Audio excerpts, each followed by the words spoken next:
What's going on, everybody? I'm Joshua. And I'm Isaiah. And we would like to thank you for listening to the Reasonably Prepared podcast, A preparedness resource for the complete beginner. Look, we are here to help you on your preparedness journey Without the paranoia, fear, and doomsday often associated with preparedness. If you find our podcast helpful, please subscribe and leave a comment letting us know. But now, On with the show. Welcome back to another exciting episode of episode of Reasonably Prepared. Oh, that's like my 80s sitcom. How's that? I like it. As long as we're just standing in front of a camera with our thumbs up and smiling. 80s montage. It would have come on TGI Friday. Yes. You know what I'm saying? Oh, right yeah. behind Family Matters. I hope. And just ahead of Full House. Right. Reasonably Prepared.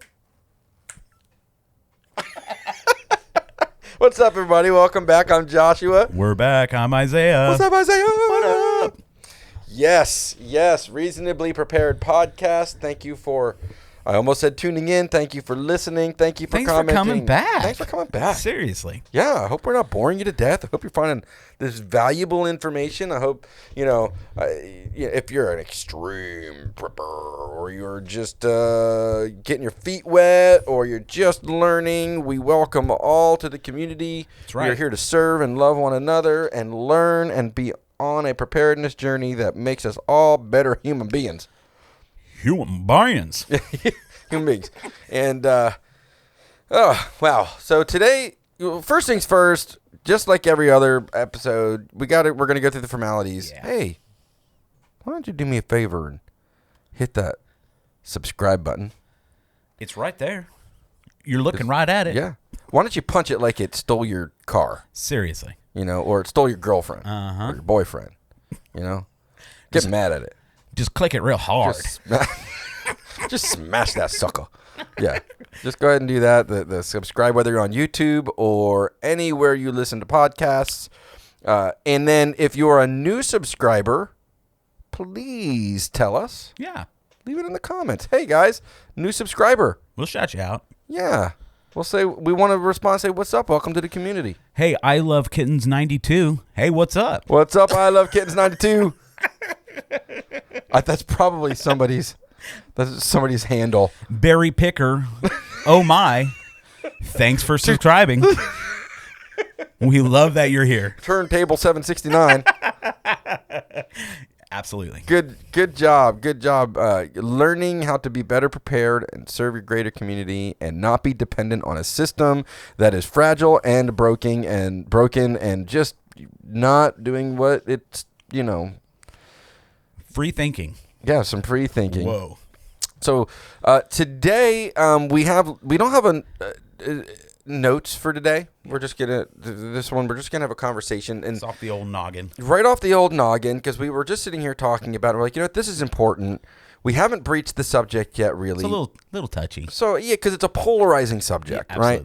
Very polarizing subject. We have full understanding of that. The opinions on this are extreme from across the board. Even my own opinions can be considered extreme. I'm fine with that, but we wanted to do it and be diplomatic about it. But we would be remiss with our philosophical bents and with inside preparedness to not breach the topic, to not talk about that, to not give it a fair amount of information, to not give our own perspective on it in order to help other people. And that is the perspective of, what is it? Shall we say it?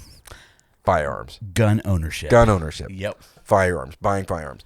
I get asked a lot about firearms. And once again, I've been wanting to be a bit diplomatic about it, but the truth is, look, we're 2A fans. Yes. And you are now, By far. and you weren't raised that way. We'll get into that, No, I but was I'm not. a Second Amendment fan. I believe that hunting is important. I believe that personal defense is important. I believe having the right to do so is. And so philosophically, I'm just going to give we are doing just the upfront caveat that we are pro Second Amendment. Correct. Very, very, very much Very. so. But if you are not comfortable with firearms and you don't believe that you should own one, we're not going to force you and say that yes, you should or you're dumb. Right. Okay, we're not going to do that. Other people do. We just don't do that. Or you're stupid because you have a belief and you're a pacifist or any number of those things. You must live according to your conscience. We also believe that as well. Correct. And given the current political climate, it is polarizing, but I'm hoping we can bring kind of a level-headed approach to the idea and make it pertinent to preparedness and defense and things of that nature, and give a beginner's education, a beginner's like smooth over some rough thinking, rough edges, right, that people might have, some stigmas. And you have an interesting perspective on this story, specifically because you were not raised with firearms, and you were raised in an environment that actually believed that firearms were somehow inherently evil. Right, they were bad. They are bad. They are bad. They're dangerous inherently. Well, they are dangerous. They can be very dangerous. Not that they're not dangerous. Almost like the guns were going to come to life. Yeah, there's this strange, and we'll get into that. But we wanted to, like I said, give Ed our honest assessment, and because we are going to be doing more firearms related content, and we just wanted to breach the subject and do it as we want to be good ambassadors. We want to be responsible. We don't want to just be the hard-headed. Well, you got to own a gun or you ain't American. Because quite frankly, if you don't feel comfortable doing it, then don't, because it'll become more dangerous. But guns really aren't for everybody. Yeah, for anybody. Yeah. And I believe anybody at any time should be able to have and access and buy and use and train with them, all manner of them. But we want to give a beginner's guide. So if you're just doing some homework, if you're just learning, if you're wanting to get a clear education on what types of firearms to own, what kind to buy, what the buying process is like, who do you buy from, how do you buy them, hey, I only want to be able to just defend my home. Well, what do I need for that? Oh, I want to be able to hunt and defend my home. Well, what do we do for that? Right. So we're going to go over those things today. It can be a little intimidating, Joshua. For someone who doesn't know anything about guns, right? And that's the way I felt. I was a little intimidated by it, and it's not the fact that it is a gun. It's just it's almost like a new language. If you really think about it. Yeah. You're learning, because there's such a learning curve to it, and good, responsible gun owners take the time to be ambassadors and be patient with and teach and guide and not demean and not talk down to. But there's so many. Number one, the topic in general is just polarizing. Right. In the news, the stigma, as far as social media is concerned, YouTube will shut you down the moment you start talking about it or put them on there, or at least they'll demonetize you because there's this aura, this stigma, there's this education out there that perpetuates it's evil, it's terrible, no one should ever do that, and then there's the other idea that no, everyone's coming for your guns and we're all paranoid, and I'm going to shoot them off in the air and I'm going to carry them around, I'm going to carry my ARs on my back and my AKs on my back while I'm going in Walmart, which is, the right to do so, okay, we can have that conversation, sure. The wisdom of doing something, come on. Yeah. Right? So we want to give good, solid, actionable, reasonable, real information to get your feet wet and teach you some of the terminologies of what things are, and maybe how to buy and why. And I'm going to go over the last 15 to 20 years of coaching and educating people on firearms and where they should begin, as in what type of firearm they should begin with and then move into and priorities. So with that, let's go a little bit into Isaiah's story a little further. So we already did your prepper story, but specifically when it comes to firearms, you had not even fired a gun, I don't believe, or even really held one outside of number one meeting me and then moving close to me and being because it's part of the culture of my house, right? Yeah. So go ahead. You tell your story, man. Awesome. I'm gonna tell your story. Thank you, Joshua. Yeah, man. Hey. I was just gonna write it down here, and you could just say it while I was right. Hey, how I like to take control over this, and I won't shut up. Tell your own story, man. All right. So growing up, just grew up in a regular single family house, and parents were not into guns at all. And so guns really never got brought up a lot, so I didn't really have there wasn't any really real traction. No one was talking about them. Excuse me. Sorry, guys. So no one was really talking about it, and it was kind of out of sight, out of mind, right? Growing up. And growing up, getting into high school and into college, I started looking more into guns, right, for personal protection. Right. Just for personal protection. But never really went any further with it until I started having a family and having kids and my wife and all that. And so I made it a priority. To start educating yourself. To start educating myself in what I needed to be able to just protect my family. Right. Right. That's where I started. And so I went to my buddy Joshua here, and because I knew you have a lot of knowledge on it. And the first question I asked was, I'm looking for something that will protect my family, that is reliable, and just is a value, right? A good value. Good value. Right. Money versus the reliability of it. Mm-hmm. And go ahead. Cool. So one of the things I find out when people are coming to me for help with firearms is they've started maybe their own journey to some degree. They've started researching, and they might even go into a couple gun shops. And sorry, but gun shops don't have the greatest history when it comes to the way they're treating newbies and neophytes. And you'll find, and no different than this episode, I'm going to give my opinion, but I always say opinions are like assholes. Everybody's got one, and they all stink. They all stink. Right? And so what I'm trying to give is not just my opinion, but number one, philosophically, we have to go over some things, right? When it comes to firearm ownership, you need to be very responsible. Otherwise, you're going to continue to taint the firearm ownership name. We have to be very wise in how we do things. Otherwise, we're going to destroy the quality of the Second Amendment and the reasons why it exists. Right. And pardon the pun, it would just give them more ammo. More food for that fire, right? And we were just talking about it, and so you come to me, and you're not the only one. Other people come to me, and I ask almost everybody the same question, depending on the priority. So I've had some people come and say, "Hey, man, I'm thinking I need to be more prepared. I'm thinking I need, I might need some defense, but I don't know where to start. But I also want to be able to hunt, and I don't know how to do that, and I need to learn how to hunt. And so what do I do? Where do I begin? And I always begin with a couple of things. Okay, you want to learn how to hunt? I'll take you on a couple hunts. Right, I took you on a few hunts, and because it is important to learn how to hunt, harvest your own food, know where your meat comes from, have a reattachment to the land, and actually know what it's like to actually take. This is where I'm going with this. Take a life, which would be an animal, and honor by eating the whole animal and processing it properly. But what did I ask you when you came to with, hey, I need some information on personal protection? So I wasn't ready for this, but it was a very good question. And so I asked Joshua, I'm looking for something for protection for my family. And Joshua looked at me and said, you've got to answer this one question. When the time comes, if someone is in your house that's not supposed to be there, can you pull the trigger? Will you? I'm going to break it down, and it's hard. We have to talk about these hard conversations, but will you kill that person? Right. Are you willing to do that? Not, I'm going to just shoot him in the arm or in the knee and do that, because when we're in elevated, stressful, heightened situations, we train to hit body mass and end the threat that's on our lives, which means the ultimate expression of that is taking a life. Right. Are you willing to actually train to do that? You have to be honest about it. And quite honestly, it makes it very real. Yes. And it brings it into this is a real thing. And so it's something that I really needed to think about. To soul search. Right. Yeah. You philosophically that is a great question. Can I do this? Right.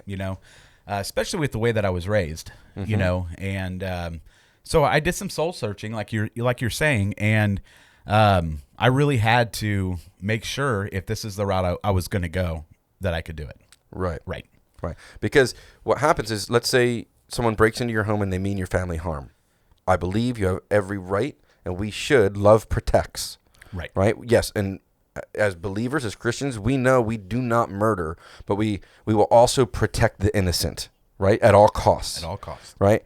And so are you willing to do that? But if you question that, if you're shaky in that, if you falter in that, if you don't train through that to at least answer those questions, having a loaded firearm in your hand and not being willing to pull the trigger if someone's in front of you actually makes it more dangerous Right. than not having one there at all. Because now You're a target. yes, and they can take the weapon from you, and it renders it useless. And there's this strange, And it's loaded. huh? And it's already loaded. It's for you. loaded. Yeah. Right. It's absolutely loaded, and because that hesitation can get you into trouble. Right.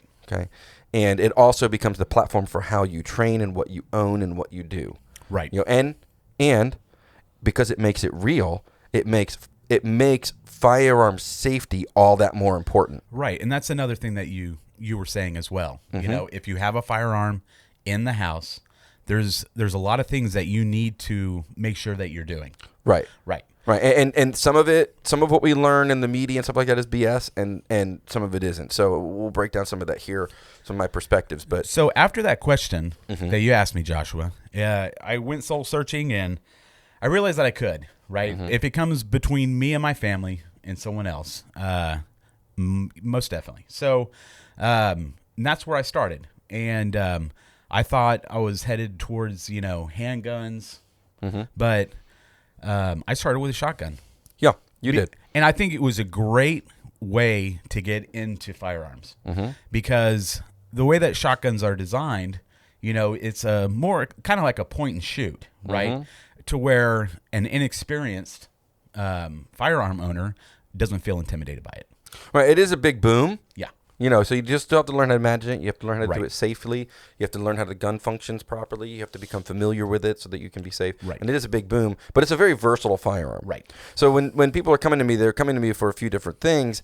And so right now I'm just going to kind of break down my opinion on what guns to own and the order that I typically tell people to buy them. But it's not set in stone because it is living, breathing. It's malleable based on the priorities you have. At the time, your priorities were, well, I really want to be able to defend the family, period. Right. Right? And there, that's my top priority. I'm not going hunting. Nope. I'm not out, 3-gun shooting. I'm not out recreation handgun shooting or carrying a pistol around. I'm not doing any Not of these even things. like clay shooting. Yeah, not even clay shooting. Yeah. I just need to be able, and so when in that type of a scenario, that's when I'm like, all right, well then let's look at shotguns. And you're like, really? Shotgun? Well, why a shotgun? And so right now I'm gonna list out the types of guns, and then we'll go over the benefits and weaknesses of them, and then kind of you get to decide where you are within your journey Right. of purchasing a firearm, and if you will or won't, right? And then and I think I want to try to give a little bit of a breakdown on the buying process as well. Generally, here we'll do it here in Texas, and then that'll give somebody a starting point for where they can research for the area they're in. Okay, so here's the deal. You haven't memorized all the states' gun buying rules? I have, but it would take me too long on the gotcha. podcast to say all of that. It would. I was a little worried. I have it mesmerized. I mean, minimized. No, I don't Minimized? freaking know any of that. Are you kidding me? Oh my gosh, it was hard enough keeping up with California when we lived there. That's so true. Goodness gracious, poor California. And all right, so here's the deal. If you're just starting out, you're going to get a lot of opinions on a lot of different firearms in gun shops. And I want to say one more thing. If you go into any firearm shop and you feel like they're treating you like you're an idiot, Walk or they won't out. talk to you, or they're Mr. Tactical Joe and they're behind their phone, just walk out. Walk out, man. Yeah, they're not. Don't do business with those folks. I'm tired of the stereotypes that get perpetuated. People doing that. Walk into a firearm shop that is an ambassador for firearms ownership and wants to educate and isn't just trying to sell you a big boom stick. Right. It isn't going to give you the single old song and dance. Well, if it ain't a 45 ACP, you shouldn't own it because shooting more than once is just stupid. Or whatever gun they're trying to sell the most of that month. Yeah, but exactly right. They've just got an abundance of, which actually there's no abundance of anything right now. Yeah. But so here's where we start. So don't deal with any people who treat you like a moron or an idiot. Just in life in general. Yeah. Just walk away Seriously. from those folks. You At the grocery store. want to make sure I'm not they're dealing with that at the grocery store. Yeah, sure. Okay, so here we go. You're just starting out. You want to get your feet wet. You want to learn how to shoot. You want to do it safely. I start at a 22. That's where I start. Yeah. You start at a 22 long rifle, it's called. Okay, so .22 LR 22 long rifle. I fully want none of the firearms on this list are we endorsed by. There's no sponsorships. These are just for the last 20 years of shooting and dealing with shooting and hunting and things of that nature, knowing what's reliable. This is where I've landed. Okay, so you want to get a 22 long rifle. It's what the cartridge is. And the cartridge is the bullet and the gunpowder and everything. When you pull it out of the box, that's called a cartridge. The bullet is the thing that goes in the front, and it's what comes out the barrel. Okay? Okay. Just for people who don't know. Yep, absolutely. Okay. And it's very easy to shoot. Yes. Okay? It's low recoil. Almost no recoil. People don't like that children can shoot it easily, and we can teach children firearm safety as well. My children all know how to shoot because one of my aphorisms, one of my mantras is the safest firearm in the house is the one everybody knows how to use properly. Yep. Okay, that's the safest one. Okay. Hiding firearms away from children is actually a recipe for disaster. I don't recommend that we do that. If you're having to hide it, then maybe you need to once again go back to the philosophical question of why you have it. Yep. Okay. And be honest about it. It's okay. I'm not going to demonize you for the decision you make as far as that's concerned. But a 22, the 22 that I recommend buying up front, which is of high value and extremely dependable. I have. Liam, how many rounds do you think I had of my 1022? I mean, thousands and thousands. Yeah. Thousands and probably 10,000 easy rounds, and it's never stood wrong. So it's by a company called Ruger, called the Ruger 1022. Okay, these are just our opinions. We're not, professionals on this. You do your own homework. You make your own decision. I'm not going to be held liable for decisions that you make, but I do know that is a very reliable, very high value, inexpensive gun, a firearm. It's semi-automatic. And semi-automatic means that it has more than one round in it, and every time you pull the trigger back once, one round goes off, and then it resets itself, and you have to pull the trigger back again, and another round goes off. Right.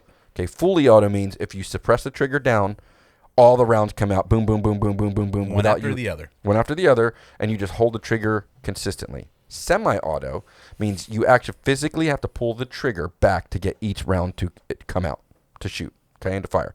And then single action, single action would be you've got to actually physically pull the firing pin or the hammer back and shoot it and then reset it manually each time. And then there's single shot, which is break open and only one bullet or cartridge, can go in it at a time.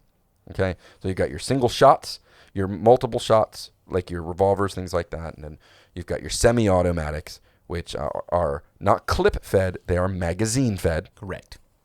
And you have to pull the trigger every time, and every time it resets a new cartridge, and that's how they goes off. And then fully auto means pull the trigger once, and it releases all the rounds. Okay, so that's a nitty gritty. Ruger 1022 is very reliable, very inexpensive, and 22 ammo is the cheapest of the ammos to shoot. At the time of this recording, we're in ammo shortage. You can still get 22 in bricks of 500 for $25 to $30. Right, and there's 500 of them. There's 550 in a box. Okay, and the rifle itself retails for between $180 to $250, depending on which version you buy. Okay, it's tried and true. It's kind of like a Jeep Wrangler in that everybody in the world makes aftermarket parts for it. Right. So you can get different barrels and different triggers and different optics and different stocks and all kinds of different things. We can make our own show. Pimp our 1022s. Yeah, pimp our 1022s. Maybe we should do that because I've got some pretty awesome. pimp dog 1022s. That'd be awesome. All right, so that's where I always start. Let's start with a 22 handgun, which is going to be a Ruger Mark II. It's a high quality, or Mark III, Ruger Mark III, a high quality semi-automatic 22 long rifle, or like a Ruger Single 6 is a revolver style. Okay, so it's a 22 long rifle that's a revolver, and it's a great way to learn how to shoot. Now, if you want, you can also get a pellet gun. My children, I taught them firearm safety and firearm techniques on airsoft.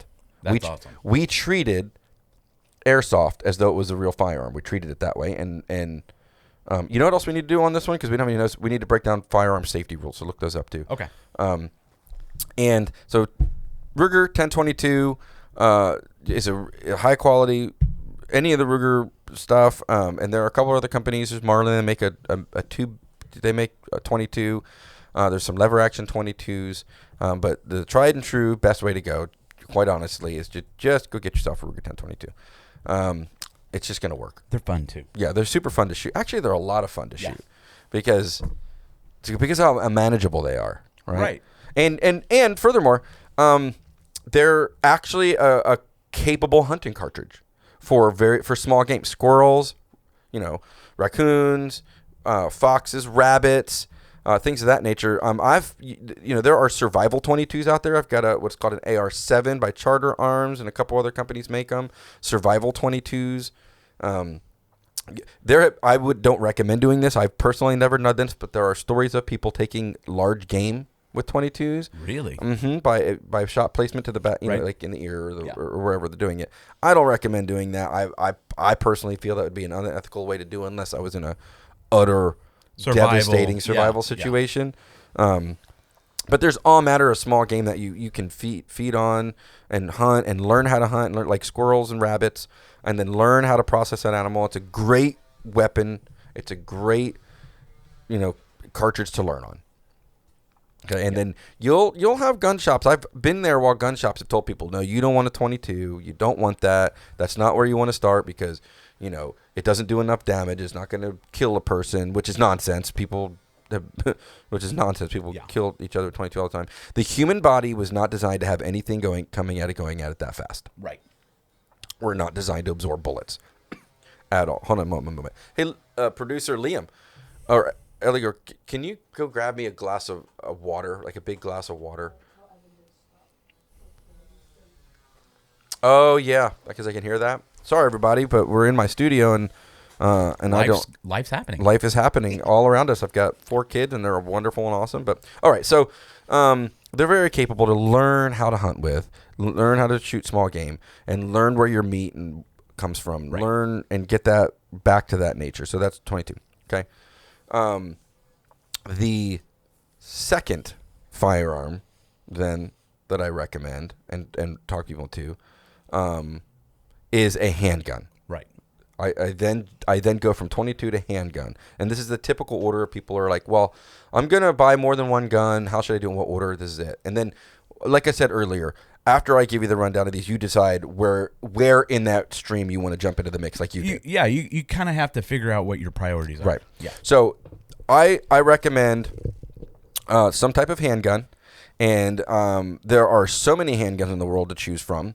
But for a beginning shooter and for advanced shooters, I have many, many friends who, shoot competitively, who are military and police. And I have conversations with them a bunch about this. So thank you, sweetheart, about this stuff. And there are some generalities that just kind of work across the board. And that's one of two. How am I going to do drink? So riveting. Oh my gosh, my throat. We've been talking all day. Yeah. Batch recording content. All right. So that is a 9mm semi-automatic pistol of high quality. I've got 3 that I recommend to people they go by and look at. Or a 357 Magnum revolver. Okay? And I'll break down the reasons why. So 9mm is tried and true. There's rounds with modern rounds. They're a great defensive round. Right. They're manageable and easy to shoot. Generally speaking, when there's not an ammo shortage, there's plenty of it and it's inexpensive. Right. If it's not an ammo shortage, they're always there. It's always there. It's and it's inexpensive, and it's another thing that you can practice on very well. The 3 handguns that I recommend people go look at when they're first beginning are going to be the Springfield XD. Yep. Or Springfield XDM, which we personally own. Great gun. Mm-hmm. The Glock 19. One generation 1, 2, 3, or 4. Any of them are very dependable firearms. Very, very dependable firearms. Or Ruger SR9. Or any of the 9mm Rugers. Okay? So any Ruger 9mm, the Springfield XDs or XDM, and then the Glock 19. Okay? And Glock is another one of those that is like the Jeep Wrangler. Everybody makes aftermarket parts for it, triggers, sights. It's the most popular firearm for law enforcement, lots of military. It is unbelievably reliable, and so are the Springfields. They just don't make them more reliable than those firearms.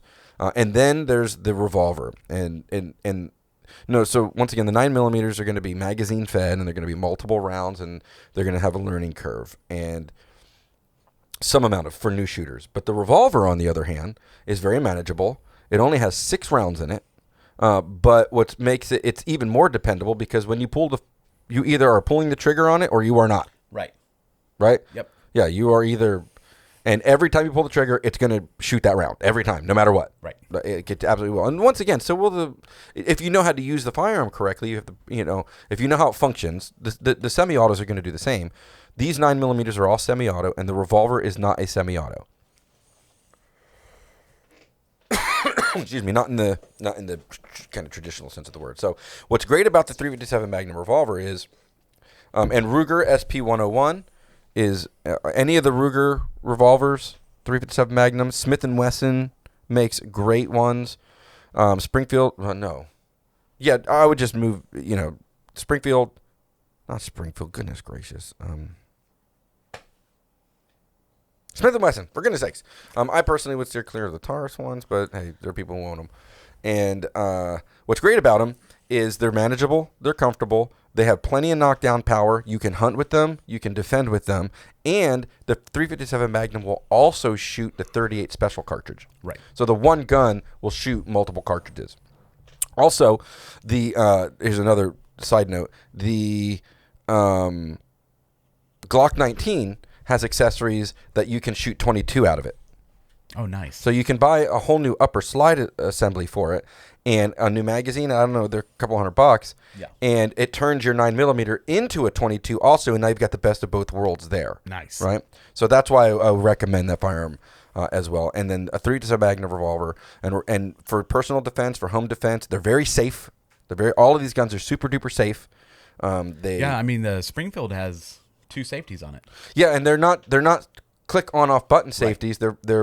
They're fire mechanism safeties. Activated. Which means if you're holding the gun, you can fire it, but if you're not holding the gun, you could throw it down a cliff and it's not going to go off. Right. Right? Same thing with Glock, because they've got the trigger, the safety's in the trigger. So if your finger's not on that trigger, it won't fire. Once again, you could throw it off the building and it won't fire, right. But the moment you put your finger on the trigger, now it's ready to fire, okay? And these companies have pioneered this technology, and so it makes them very safe and very reliable, okay? So that's number 2 is going to be some form of handgun in 9mm or 357 Magnum, because you can shoot 38s out of it as well, 38 special, okay? Number 3. Man, I'm thirsty and my throat's dry. That's when I'm like, okay, now the next thing we're going to talk about is a shotgun. Shotguns. Okay? The thing I like about whenever I purchased the shotgun, when I was first learning, was that it's kind of easy to get your brain wrapped around it. It's simple. Right. There's only so many things you can do with this, and it wasn't complicated to load the shells, and it wasn't complicated at all, Right. So right. It was a very, very comfortable. Yeah. Very comfortable. And like I said, there might be a little intimidating at first, but like you said, my young teenagers shoot 12 gauge shotguns just fine all day. Right? We shoot at clay pigeons and for fun. So there are the two that stand out for the beginner are going to be the Remington 870 Express Magnum and the Mossberg 500. The reason, number 1, both of these are dependable. Number 2, they both have the capability you can buy multiple barrel assembly for them. So you just swap out the barrel, which is easy to do, and you can go from a defense type weapon to a hunting type weapon on the same platform. Yeah, they even have rifled. Yeah, rifled barrels, right? Rifled barrels for hunting, and now you can own a shotgun for home defense, and with that same firearm, go out and take big game and supply food for the family. Right. And both of these firearms offer that available. They're simple to use. Mechanically they're very dependable. People have been using both of these shotguns in law enforcement and police and in hunting and recreation and competition shooting for decades and decades. You can find them at most any firearm store anywhere. They're probably the most popular and Everybody knows Remington 870 or the Mossberg 500, and just like the other ones, there are countless companies that make aftermarket parts to customize these in any way you want for your specific needs as you learn more about them, whether that be the stock or sights or barrel length or magazine length or anything like that. You can do that. So that's number 3. Number 4, now we start getting into some type of hunting rifle, specifically hunting rifle, or what they call sporterized rifles. These are rifles that are designed specifically to hunt game. Okay, they're not an inside the house personal defense firearm. They're not sniper rifles. Yeah. They are designed specifically to take game between 1 and 500 yards safely, efficiently, and effectively, and be comfortable doing that and be durable as you're walking around. They're almost always bolt action, and a bolt action rifle, which we didn't go over, is there's a lever on one side, and when you pull the lever up and pull it back, the bolt, it ejects the shell casing, and then when you push that bolt forward and lock the mechanism back down, it puts a new round in the chamber so that you can pull your trigger. That's known as a bolt action. They're very accurate. They hold pressures well for shooting, and there are an infinite number of calibers that you can buy. And I used to tell people to buy either a 30-06 or a 308. You ended up 30-06. with a 30-06. Yeah. And there was a plethora of reasons why.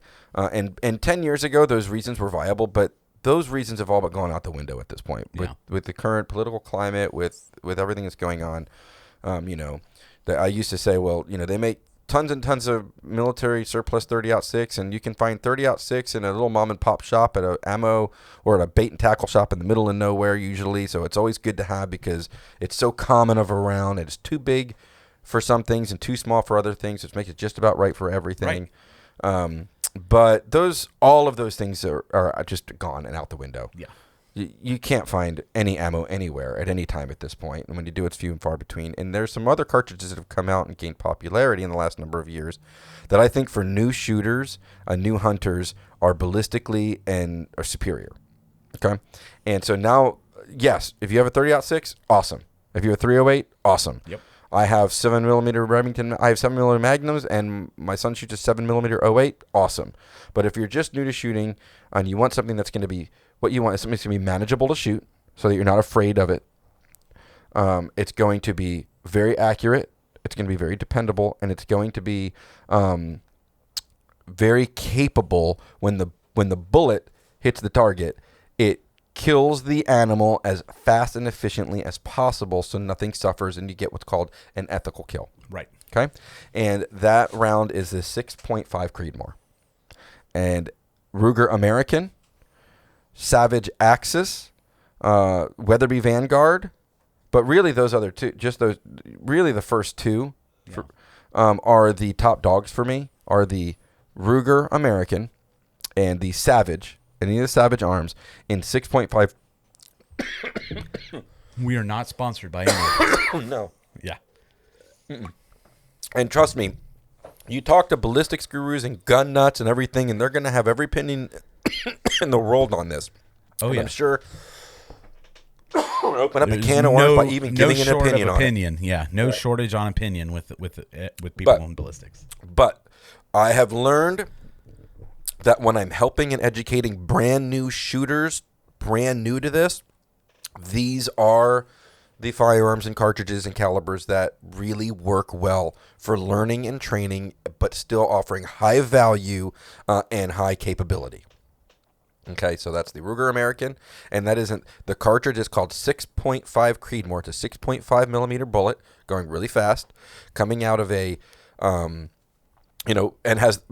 is ballistically superior to the 30-06 after 100 yards anyway. Right. It's shooting a similar size bullet, going, well, not similar size, similar weighted, similar grained bullet. The weight of the bullet is the same, but the diameter is not the same.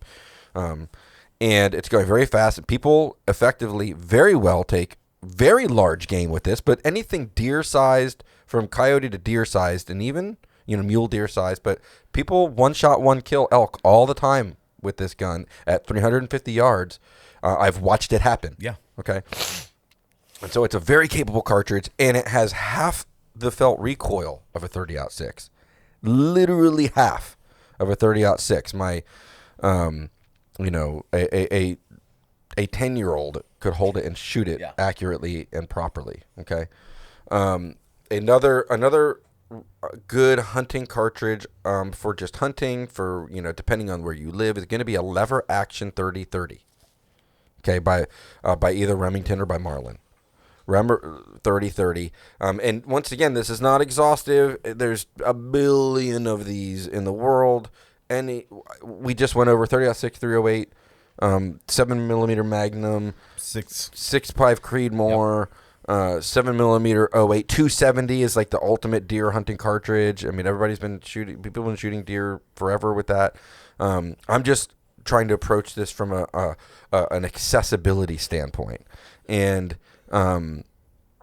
so that's what I recommend for a hunting rifle with some good optics, like some Leupold optics or some Nikon optics. Or they're more expensive, but the Maven optics are awesome. They do direct to consumer. Their glass is amazing, and so that's why I do that. So then the last and final type of firearm that I do recommend that people buy and own, depending on what your priorities are, is what they call some type of semi-automatic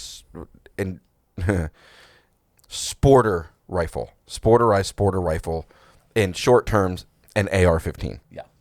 The big, mean, scary assault. People believe that AR means assault rifle. Right, and it doesn't. It does not. For anybody who believes, has been educated, that AR means assault rifle and that means military rifle, and that means it's not true. It actually means Armalite rifle. It was the first manufacturer, right? The first manufacturer, and it was on when you have to get the legal document that I invented this. What is that called? A patent? Yeah. So yeah, that was the patent name was AR, was Armalite rifle is actually what it stands for, and it shoots a 223 bullet.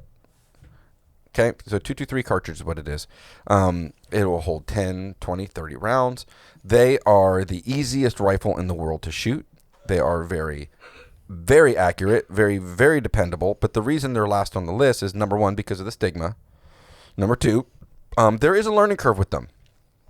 There's a little bit more going on with these guns to have to learn, as far as magazine, the way they load, the way they eject, the way you have to clean them, the way you break them open, all the different moving parts that are in there. So there's a bit more of a learning curve, and it's the type of rifle that I think we should you walk up to through 22, through having a hand, through learning basic firearm best practices, through learning safety, and then you get into. But they are America's most popular firearm. They're used on battlefields. That is true. But they're also, and people will make this statement, political talking heads and gurus, that, oh, you don't need that many of this, or you don't need an AR to hunt. And the reality is that's false. Right. I have taken you hunting with an AR-15. Correct. And very, very, because the point when we're hunting is to make the cleanest, most efficient, most ethical kill, fastest one possible. The animal doesn't suffer, and the AR-15s are so easy to use. They are so accurate. And your follow-up shots become very, very, very fast, that it becomes a safer environment to hunt with. Right. And the type of cartridges, because they're infinitely customizable. I exclusively hunt feral hogs and wild pigs, which are a problem in Texas, and they're a nuisance like rats in New York, and I do need and want a large volume of rounds to help eradicate nuisance hogs on property that are doing damage. A lot of damage. Right? Yeah. And I want to be able to defend my family well, or if there's something going down outside my house and I don't want to be reloading every 10 seconds if I'm having to defend my community. Right? So, although it's very polarizing, and although people don't like it, think it's a mean, evil, nasty firearm, they're not. It's just another gun. Right. Like any of the others. So if you're going to get rid of that one, then truthfully you get rid of all of them, because they're all doing the same thing, they just look different. And they're all doing it in just a nominally different way. Right?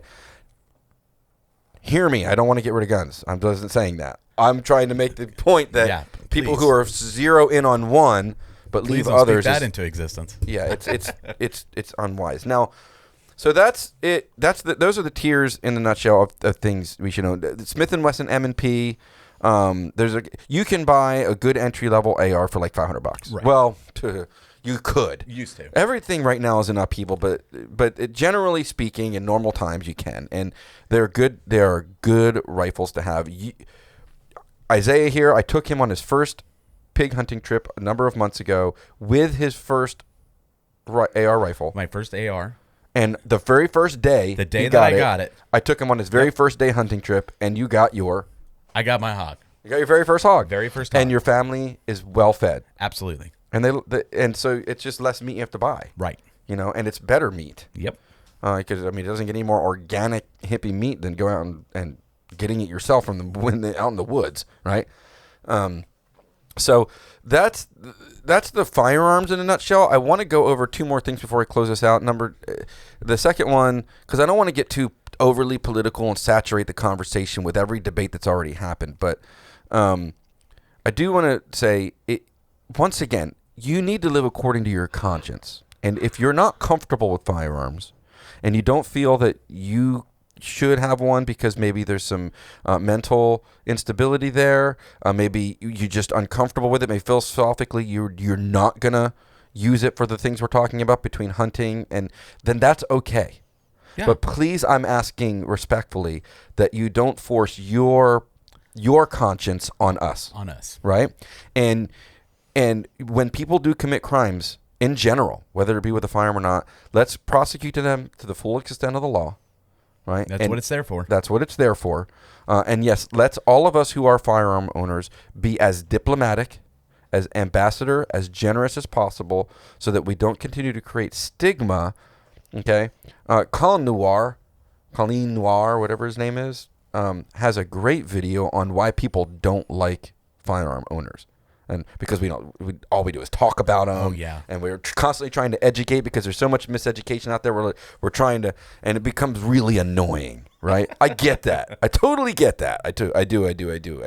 But if we talk about preparedness, we talk about being prepared for any event, emergency preparedness, societal collapse preparedness, civil unrest preparedness. I mean, for goodness sakes, that used to be something I got called paranoid about, but not anymore. Yeah, look at us now. The last year has proved that, of course, it's possible. Absolutely, of course, it's possible. And I mean, in 2018, we no one would have imagined that this was going down. So nobody would have guessed. But I have a high priority to defend both my family, my own life, my family, and yes, my greater community at large. Okay, and the Second Amendment is set up, and you can do your own research, and you can agree or disagree with me. It's not about hunting. And it's not about muskets. It's not about the type of firearm, which that is part of the debate that actually eludes logic for me. Because like we'll talk about free speech, right? Right. Talking about free speech. Oh yeah. And we could make the point. Well, the forefathers didn't mean the internet. Right. Because it didn't exist. It wasn't around. It didn't exist. They only meant printing in books. That's what they meant. They only meant using books and newspaper. That's the only way you're allowed to have free speech. But no, we protect free speech across platforms. We fight for it. I hope we do. Well, Second Amendment is no different, and firearms ownership is no different. Right. It's not just about muskets. It's about, number one, given the time period, leaving a tyrannical government, they realized that the only way for a free society to maintain its freedom is to be able to defend itself against its own government or other governments that mean it harm. Right. So they felt that it was the responsibility of all people, like in, Switzerland, to take up arms if someone were to come into you, and we are supposed to be our own self-regulating. Yes, we have a standing army, but what happens when that fails? It is my responsibility to protect my neighbor, and it's there. So we take that very seriously. So from a threat foreign or a threat domestic, so if our government were to do something like just start rounding people up and doing awful, awful things to us, which once again is bizarre, but it doesn't seem that far-fetched, we have the ability as human beings to defend ourselves and our communities and make sure that doesn't happen. Okay, and also to end threats that mean us personal harm inside of our homes. It's a 3-tiered system. Any threat in my home, individual, threat from a foreign government, threat from a domestic government. You may disagree with me on this. That's fine. And I'll bet you if this ever goes viral or anything, I'm going to every comment under the sun on it, which is fine. But it is my responsibility to love my wife, my family, my God, and my community well. And that's where I start. And part of it is making sure that we can defend ourselves. Okay? Please take some training. So that's where I'm going next with this. Yeah. Firearm ownership is not a single event. What I mean by that is not like I go buy a gun and now I have it and I'm good. It is a process, and it is a training ground. And the reason I go in the order from 22 is because, number one, firearm safety should be the utmost of importance. Making sure you're being safe and as responsible, as absolutely responsible with your firearm ownership should be the number one highest top priority. Right. Period. Absolutely. Okay. Number two, you must learn and train how to properly use, store, and clean and maintain this mechanical device so that when you need it and depend on it, it will function. Right. I mean, you don't want to be in a life and death situation and all of a sudden it's not firing. Right. Yeah. And there's a couple different types of life and death. Number one, someone's attacking you. That's one. Right. Number two, and this has happened to people, you're stuck in the woods in a survival situation. You've got to harvest food, right? You've got to kill an animal for food. It needs to function. Right. Right. And so learning how to use it properly and practicing and implementing good practices once again, the utmost important. So I do want Isaiah right now to go over and give a breakdown of the basic firearm safety rules. Yeah, we're going to go over just some basic. Yeah, and then we're going to end it because we're running a little long, but I cannot stress enough, the process of firearm ownership should be, once you make the decision, you're now making the decision that is a lifelong decision and a lifelong process to now be a responsible, caring, wise firearm owner. And that's educating yourself, that's practicing, and that's practicing to shoot and learning how to be a good ambassador for firearm ownership. So let's go over what are the basic firearm safety rules. Oh, okay. Yeah, And this is like the most basic. This is the most basic, and this is where I start with everybody. Yeah. Including you. Exactly. This is always keep the muzzle pointed in a safe direction. Yes. The most basic, Yes. Do not go swinging your guns just all around. willy-nilly. Yes. Yeah. Be very aware of where your firearm is pointed. Very aware.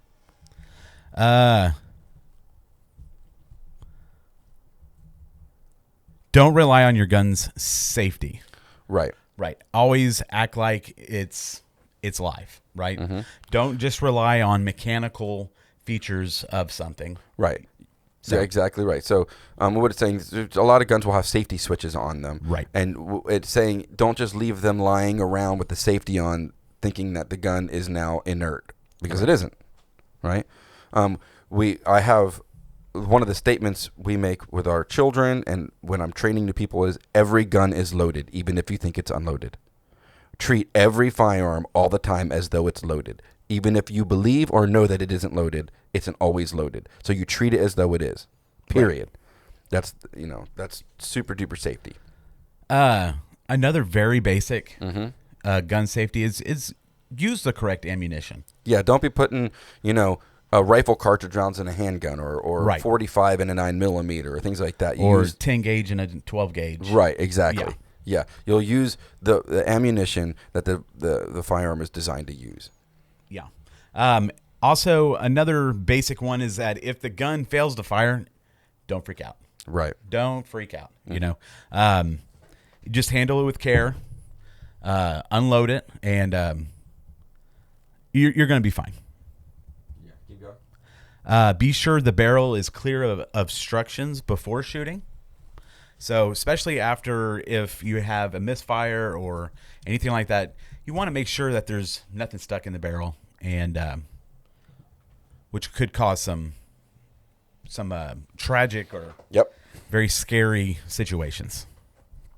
Okay, so I'm also for simply so those are all good. I'm gonna actually just condense them down to something a little easier to remember because I know we're discussing it and we're going a little long, and I don't want people to. I don't want to beat this into the ground. Right. But so here's it. You treat every gun as though it's loaded is number one. We'll just start there. Treat every gun as though it's always loaded. Right. Never let the muzzle point at anything you aren't willing to destroy. Never point. Always know where your muzzle is, and never point it at something that you don't intend to shoot at, that you don't intend to destroy, that you don't intend to kill, that you don't intend to damage. Right. Know your surroundings. Yes. Okay. You keep your finger off the trigger until your sights are on the target and you have made the decision to shoot.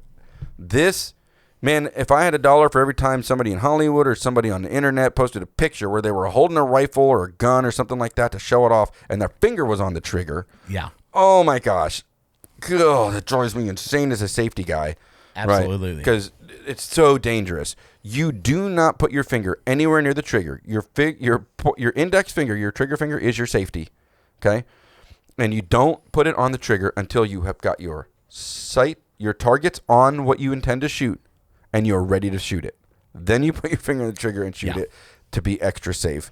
And then number 4, always be aware of what is beyond your target. Right. Okay? So it's not just your target. You need to know what's behind your target. Is there another person behind your target? You know, if they're shooting a bad guy. Are there cows behind your target if you set up a target, you know, in a field behind there?